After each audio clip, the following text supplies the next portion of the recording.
যদি আমরা জেলে যাই, তোমরা যারা থাকবে তারা আন্দোলন করবে। তারা যদি জেলে যাও, যারা থাকবে তারা আন্দোলন করবে।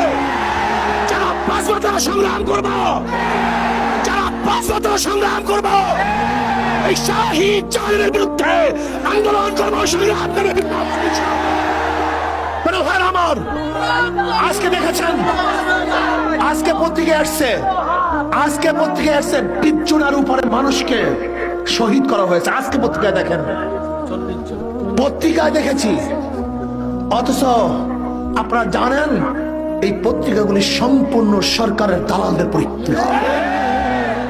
সরকারের দালালের পত্রিকার মধ্যে যে 20 জন মানুষের শহীদের ঘটনা চলে আসে, কত মানুষ মারা গেছে আমি জানি না।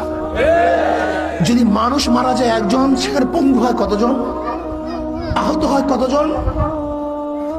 আজকে হাজারো মানুষ আহত হয়েছে, চিকিৎসা করতে পারে না, হসপিটালে গেছে চিকিৎসার জন্য। সেখানে ছাত্রলীগের ডাকাত এবং গুন্ডারা, খুনিরা সেখানে আক্রমণ করেছে, চিকিৎসা করতে পারেন, সেখানে অ্যারেস্ট হয়, তাদেরকে জেলবদ্ধ করা হয়ে অবস্থায়।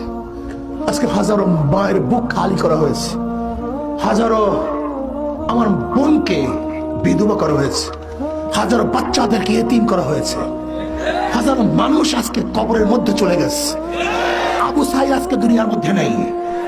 নরসিংদীতে আমাদের ছাত্র আন্দোলনের ভাই শাহাদাত বরণ করেছে গতকালকে।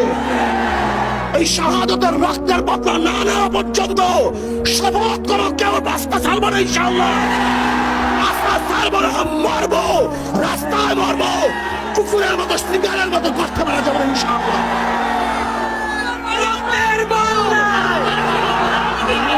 যাবে